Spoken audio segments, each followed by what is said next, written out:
So I want to talk about something really quickly here, and specifically, it's about manager behaviors that allow the best managers to continue to thrive, even when everything around them is going haywire.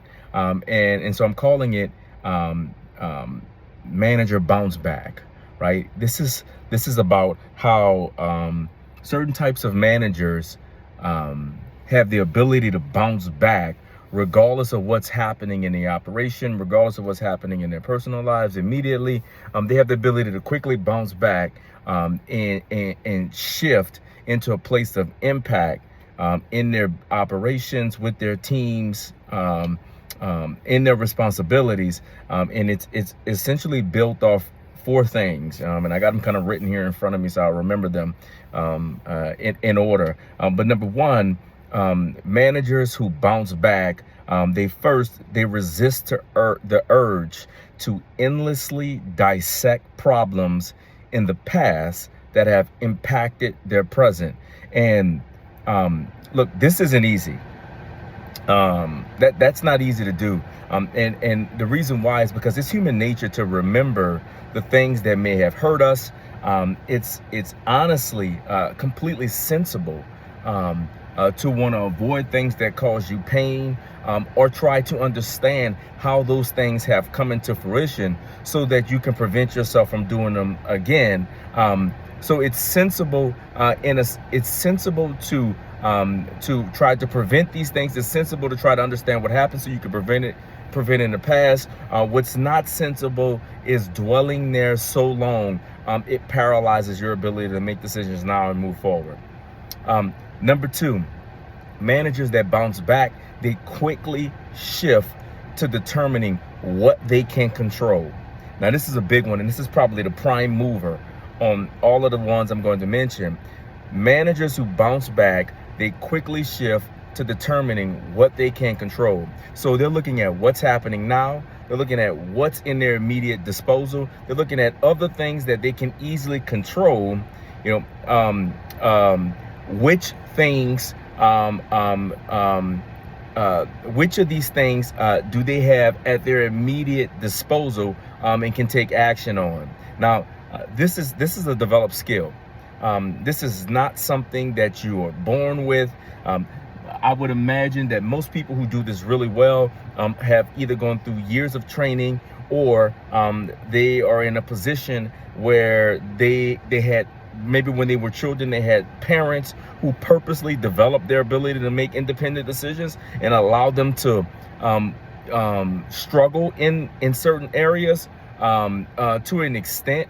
And not giving them the answer to get out of the challenge that they're in, but forcing them to come to that answer themselves. I think the other thing is sometimes the environment that people grow up in or raised in or live in there are certain environments that force you to develop the skill of being able to quickly determine what's happening now, what's in your immediate disposal, and of those, which can you easily control. Because if not, depending on the environment you're in, that could equal pain, hurt, loss for you. And so you've developed the skill to be able to do that. Number three, managers who bounce back, they choose the highest impact for lowest investment option. What's going to give me the biggest payoff for the lowest amount of energy? And you'll say, yeah, that's common sense. It is. It is something that's commonly done, but these managers do this more consistently than others, and they do not waver from it.